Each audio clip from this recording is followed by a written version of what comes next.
Our heroine, Gravity, is at the Olympic trials in Washington State, and she's about to go out. She's fighting the favorite, a bigger, stronger girl named Aaliyah, who's named after Aaliyah from our gym.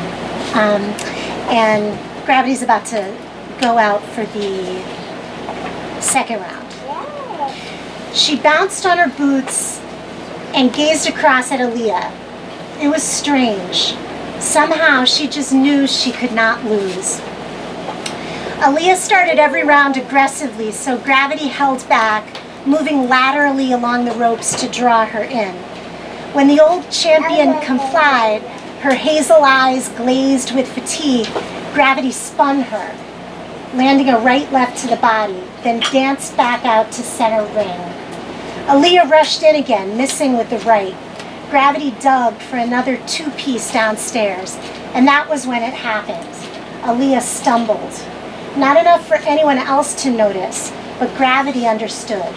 Her legs were shot from all that good body work and all the needless wrestling. Time to shine.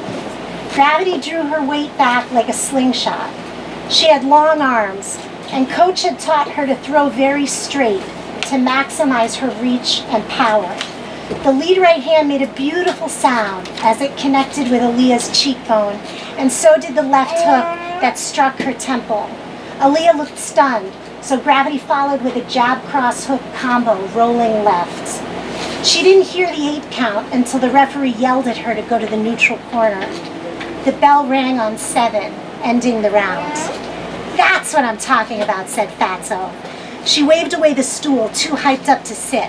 She opened her mouth and drank the water Fatso offered. She drank in his joy, too, the sense of having pleased him. Past his shoulders, she saw D- and Genya taunting the DC headbangers, who were rooting for Aaliyah. Svetlana and Nikima were on their feet, hands cupped to their mouths. Their voices came to Gravity's ears. "Good round, G!" The bell rang again, and the real fun started. At Cops and Kids, Gravity was considered a puncher, not a boxer. Stylists like D- and Boo Boo made her look crude. But the advantage to being outclassed on a regular basis at your home gym was that you were actually pretty slick compared to the general population.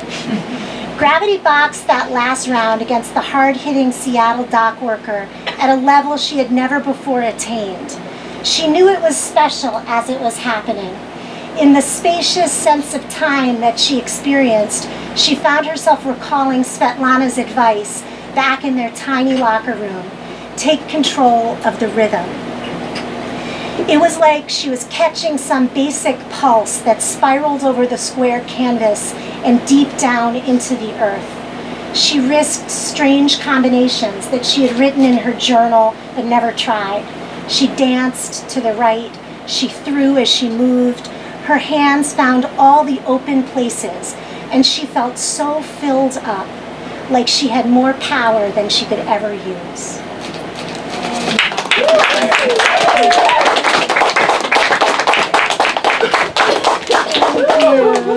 So now I'll turn it over to Steve Farhood, the amazing Showtime commentator and Hall of Fame boxing writer, who I'm so honored was willing to be here to talk about Gravity.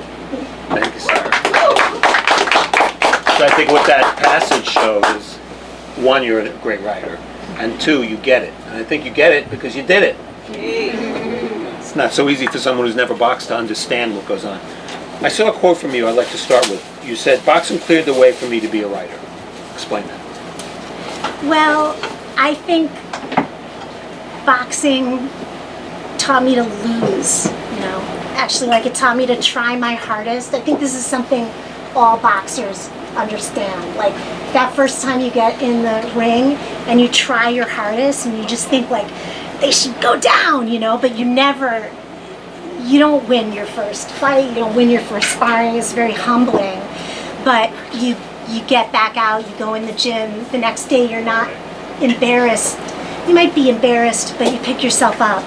And I think that, like, writing is just like that.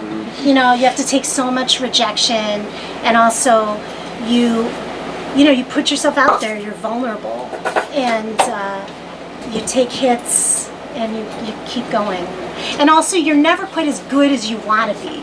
Just like as a boxer, like, some of the wonderful kids from not kids anymore, Leon and Chop Chop, like, you guys know, like, you'll never get off that combination that's so perfect that you get off on the bag. No, you can't get it off. Once in a blue moon. Yeah, right? You get it, it's exactly how she said it. Like, it's just like a feeling that you got every power in the world right there. Definitely something. Yeah.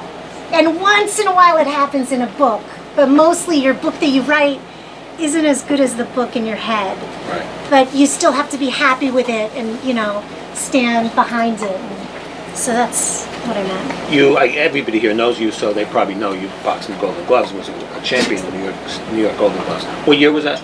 2001. 2001. Without that experience, do you think you ever would have entered the world of boxing or written about boxing? No, definitely not. How did that influence this book specifically, your own experiences as a boxer? As a boxer?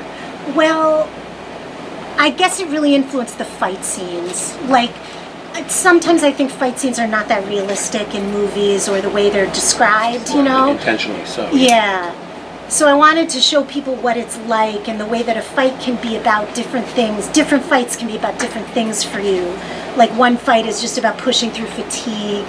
Another fight is, about making a connection in your body, between your body and mind. So I think the boxing experience influenced the fight scenes a lot. Okay. Yeah. Am I correct in assuming most people in this room know who Claressa Shields is? I know the boxing people do, but... I don't think so. All right, Claressa Shields was lucky to be 17 years old when the Olympics opened itself up to women's boxing for the first time in 2012, correct? Right. And she won a gold medal as a 17-year-old inner city girl out of Flint, Michigan. And then 4 years later, she repeated it and won another gold medal. So the timing worked very well. Now, Gravity is somewhat based on Claressa and somewhat based on your friendship with Claressa. Mm-hmm. So tell us how you first met Claressa Shields and what she means to the book. I met Claressa, I was totally out of boxing. I wasn't coaching at Cops and Kids. I wasn't doing anything boxing related. And I heard it's going to be in the Olympics. It finally happened. Women are going to fight in London. And so I went to this event that WNYC had organized at the Green Space. Rosie Perez was curating it, and Claressa had come out, and she was there on stage, and Rosie was interviewing her, and they were talking about this historic thing that women were going to be in the Olympics. And Claressa had this sparkle, but she just looked like a kid. Like, she looked like a teenager. Yeah. And I didn't know. I was kind of like, who's this girl? Whatever. Then I went out to Spokane, and I saw her fight, and she was just unbelievable. And I felt lucky. Like, it was all so lucky. Like, it was lucky for Claressa. She made the age cutoff by 24 days or something like that. Something ridiculous. She was just old enough, and she was just the right size, because it was very restricted for women. There were only 3 weight classes, so some really wonderful women at featherweight, they were kind of screwed because they couldn't move down, couldn't go up, but Claressa was just the right size, the right age, and I felt lucky that I had this incredible inspiration I could follow. And it was always about all the women, but it was always a lot about Claressa, because she was just such a special person. She's been through so much pain and difficulty in her life, but she's so resilient and triumphant, and she's so great for a writer. Like, you didn't need to do anything to her quotes. You just write down what she said and publish it, and you know. Writer's dream. Yeah, she's a writer's dream, and just delightful. And I feel like I kind of got to see her grow up too, because I was with her in China when she lost her only fight that she's ever lost in her entire life. And that was 8 years ago now. Yeah. So 70-1 as an amateur, or something like that. Something like that. 70 wins, 1 loss. Yeah. When most of the fights are determined by judges, so sometimes you kind of get screwed even if you win a fight, they don't give it to you. So how much of Gravity is Claressa, and how much of Claressa is Gravity? I think not the childhood, because I didn't feel like I could write about Claressa's childhood. I haven't spent enough time in Flint. I haven't, I didn't. So the childhood's a little bit my childhood, but it's mixed with other stuff. But almost all of the boxing journey is Clarissa's, like the, you know, taking the first loss and how that happened and the way she qualifies. But also I made Gravity a lightweight. She's in the middle. And, you know, I had to make her different enough. It's just kind of a hybrid. But also, Clarissa's a real loving family member. She has a lot of, you know, it's hard, I think, for her balancing her celebrity and with her, you know, desire to help out her family. And that's in the Gravity character as well, because Gravity's real concerned about her younger brother and, you know, looking after her. How aware is Clarissa of this book? Has she read it? Oh, yeah, she knows about it. I gave her a copy, and she said she liked it. She actually made a little edit to an early... She pointed Everybody's something an out. editor, right? Yeah. No, it was a really good piece of feedback, and I'm looking forward to talking to her, you know, more about it. An interesting point in reading it, I read this about 3 months ago. It read like a novel. It didn't read like necessarily like a novel for young readers. Why are you targeting this for young readers? Well, I got the book deal as a YA book deal, you know. You get a book deal, you take it. Yeah. But I mean, I knew, you know, my first novel is for middle grade, which is ages 9 to 109. And this is young adults, so this is like 14 to 114. But I never write for young people like I'm talking down to them. I kind of just write like I would want to read. I still love children's fiction and read it myself. So to me, this is essentially like an adult novel. It's just a younger protagonist, and some of the issues she's going through are, she's a little naive. There's a whole love plot. I like to write about love, and I think boxers are very passionate people, so there's always a lot of romance in the gyms. And so I think the way there's the way that she handles the love plot is like a teenager. You know, I wrote that like your first experiences with, So is the target audience teenage girls or not necessarily? well, I think girls and boys and you, and you know, like I said, ages Teenage? ages 14 to 114 is the target age. Closer to 140. And I tell parents, like, if you want to give it to your 12-year-old, just read it first, see what you think, because there's sex and there's some marijuana usage. In other words, it's realistic. He didn't like that. Alex can't read that, Sarah. Yeah. Okay, take it away for that. So Sarah, you made your lead character, your protagonist, Gravity, half Puerto Rican and half Jewish. Half Dominican. Half Dominican, excuse me. Yeah. Okay. Why? Well, It's an interesting mix. yeah, I wanted to make her, I wanted to give her a background that wasn't easily categorizable. Like, you couldn't say, this is what, you know, that character should be like, you know, and it doesn't fit into any box easily. Because I think a lot of us feel that way. Most of the kids I coach have identities that aren't easily slottable into one box. But I wanted to make her half Jewish because I'm Jewish, and so that I could really use certain parts of my childhood and of my heritage to apply to the book. And half Dominican, Jean isn't here, is she? It was inspired a little bit by this lovely young woman, Scandinavia, who's my friend Jean's daughter, who's her dad was a great Dominican boxer. And I just, like, when I looked at Scan, I was like, oh, I could see Gravity. She's got long arms, and she's real fierce, and she looked like Gravity to me. So. Yeah. And I saw your response to this question somewhere online, but I'll ask it anyway because it's an interesting question. Why Gravity? Why is the lead character's name Gravity? That was just the first thing that came to me, actually, about the book. Jean's out there. Oh, Jean's out there. Oh, hi, Apple. Hey.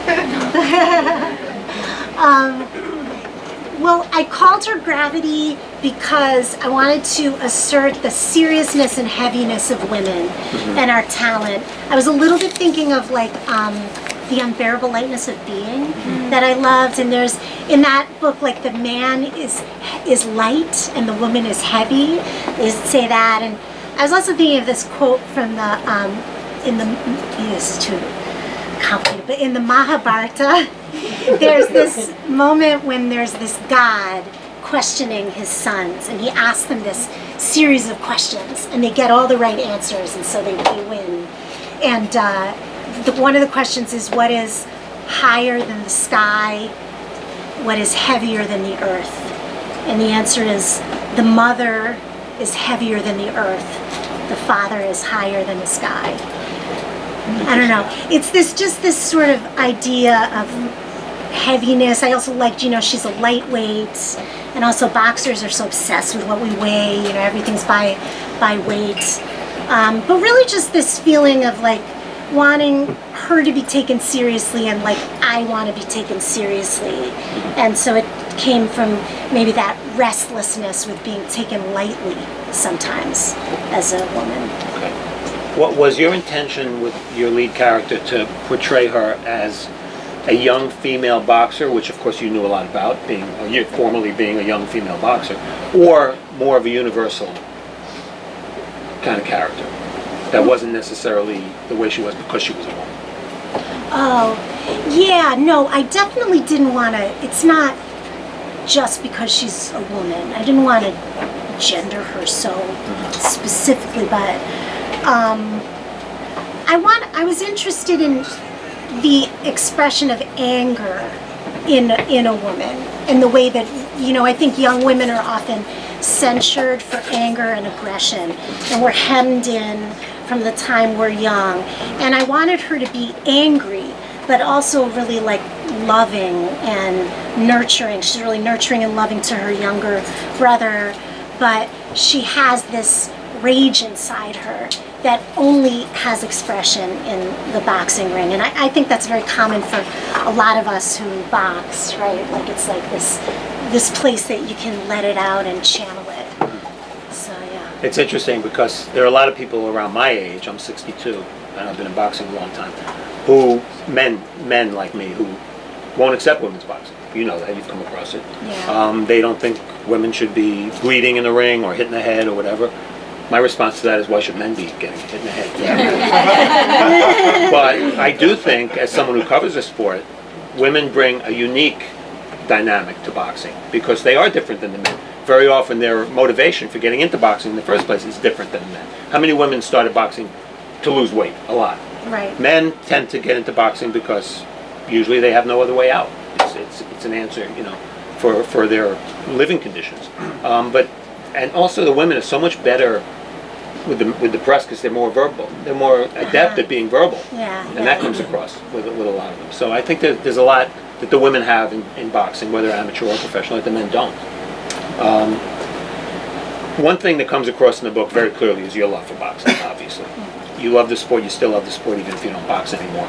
If you had to, this is a hard question, but if you had to kind of put it in a few words, what is the appeal of boxing? Yeah. Well, one other world that I'm kind of involved in is the dance world, and we have some wonderful, beautiful dancers here. And I would say I love boxing for some of the same reasons I love dance. I think boxing is like dance with danger. Like that's what I love about boxing, is the grace and the individual expression of style of the fighters. Just you know what you can do, you know what your conditioning is, you know what your will is, and you filter it through all that, and it's banging up against another person, and we get this kind of improvisatory beauty that can, but yes, and I understand people who don't like it. When I was a kid, I couldn't stand watching boxing on TV. I would see it on TV and I'd be like, those men hurting each other. I felt bad for their faces, but I think the thing is, when you watch it, you get to know the style, you get to know the narrative, and you don't see it as the hurt quite as much anymore, I also, though, when I would watch ballet, I would be sad for the point, I couldn't watch ballet either as a kid, because I was like, those poor women with their toes, But then you grow up and you realize life is pain, there's pain in life. Right. And this is the making of something beautiful and noble out of pain. You explained very well the appeal of boxing to you as a boxer, but as a viewer of boxing, which you still are, and you're still a fan. we all have to come up. I'll ask you a question I get asked a lot, especially in a year like this where we've had some fatalities in boxing.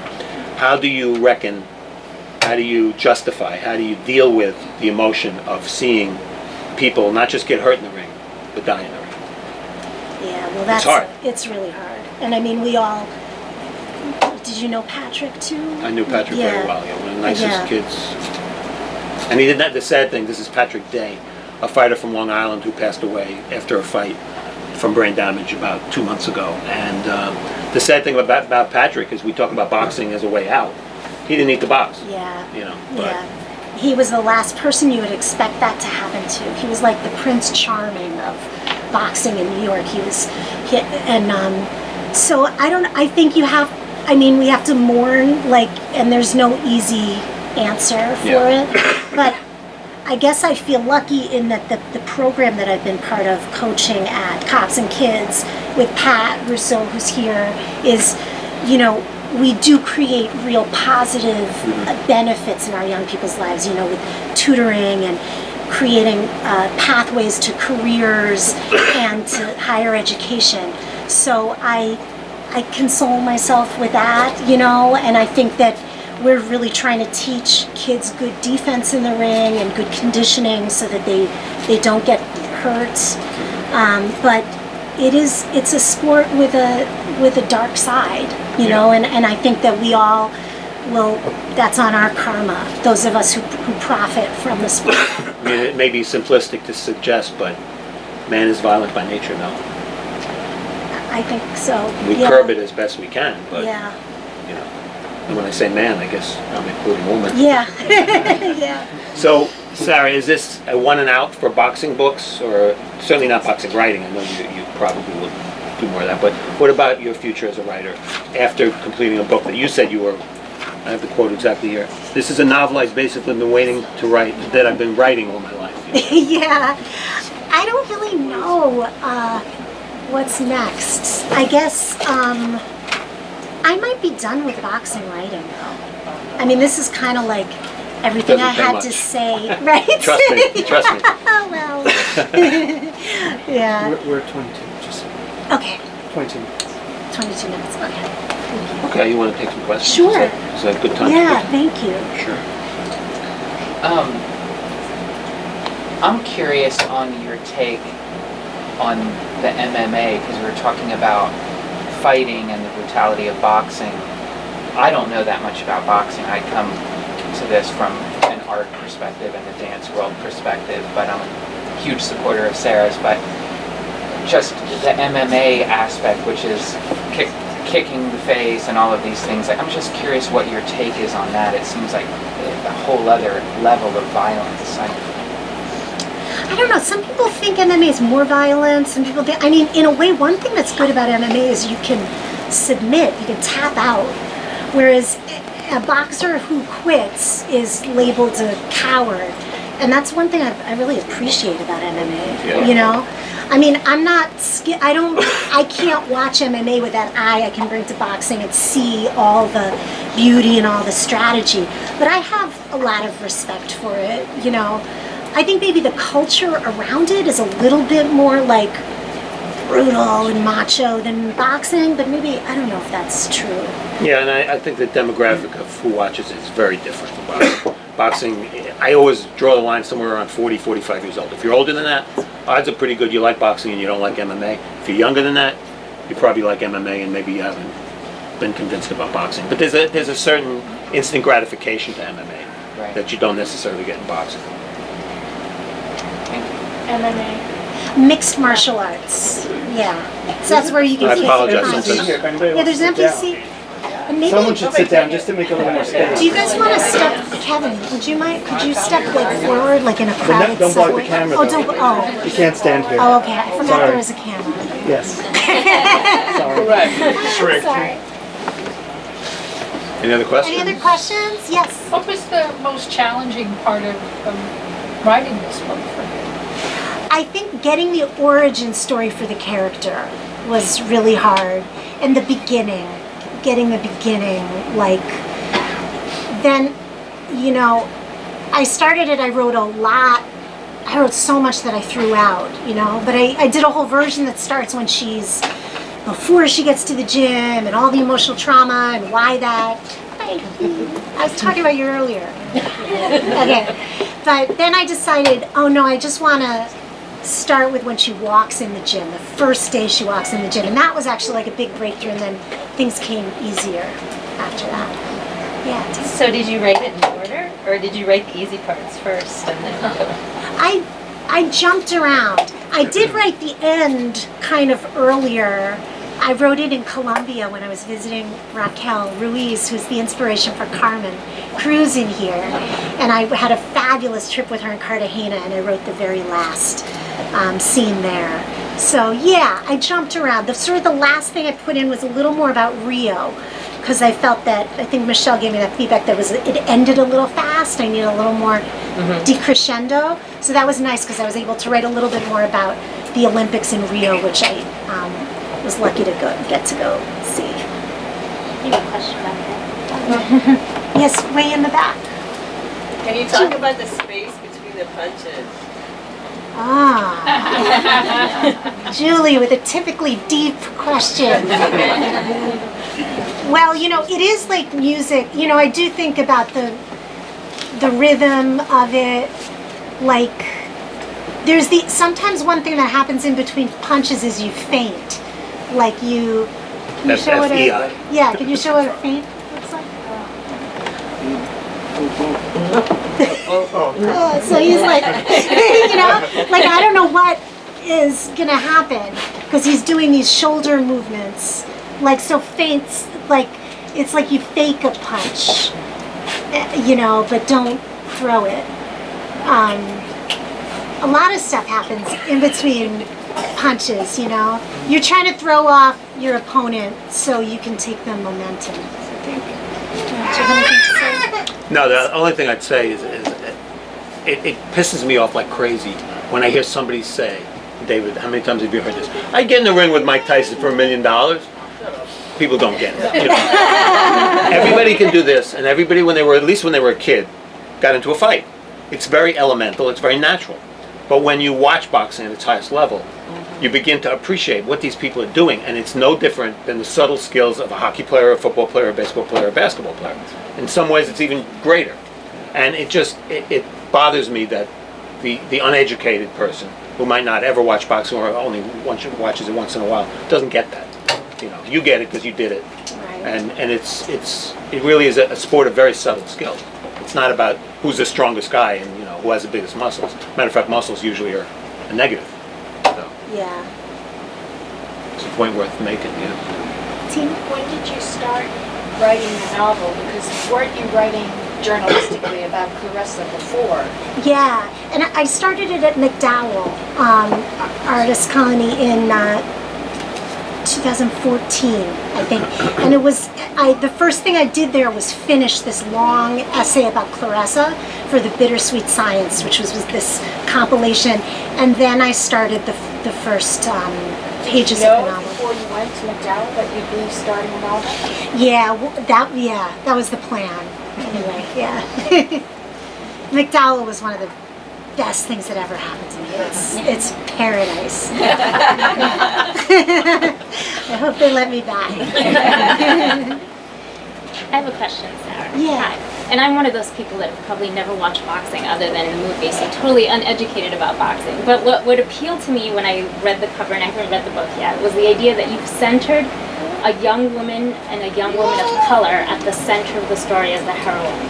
So for your young adult reader who's female who might pick this up, what are you hoping that they get out of it? What's the message you're hoping that they walk away with, especially as a non-boxing fan? Yeah, well, I'm hoping that they're, inspired and feel like some of that glow of victory. There's no better feeling than like getting in the ring and standing up for yourself and going the distance, you know. And I want people to be on Gravity's journey and feel that. And it was really important to me that it appealed to young people of color, because that's by and large who I coach, and I didn't think we needed another story about a white boxing hero, you know. even though it was a risk, and I hoped that people would, you know, be okay with a white writer creating a heroine of color, but it was really important to me to do that, you know. And we also see her, you know, she experiences racism, she experiences some sexual harassment, like, and she stands up for herself and navigates those things. And so I hope that young readers can feel, you know, that she's in their corner, you know, and can feel that they gain some courage from the story. Because it's a jungle out there, you know. The world that you guys are growing up in, it's really hard and different than what I grew up in. Yeah. Yes, Michelle. How does it feel to have gotten the critical reception you've gotten with 4-star reviews so far? Thank you.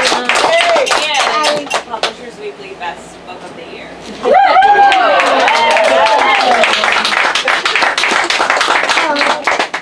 It feels really amazing. I mean, that is just icing on the cake, you know. But I try not to get too attached to that because it's the book I would have written anyway, and sometimes it's an accident what the critical reception is, you know. I'm tremendously gratified that it's caught the critics' eyes and that they're having such a positive response, you know, but really I'm writing for the young people out there, and I'm writing for all of you guys. I'm writing for my friends. There's a lot of your names in there and your inspiration in the book, and so yeah. But I'm really, really happy, and thank you all so much for coming out. I think we'll wrap it up there. I'll be signing more if anybody wants one, or if you have more questions, just come. And there's lots of know. wine left. There's lots of wine. And there's also food and stuff at my place afterwards too, if you want to come for the after party. Thank you.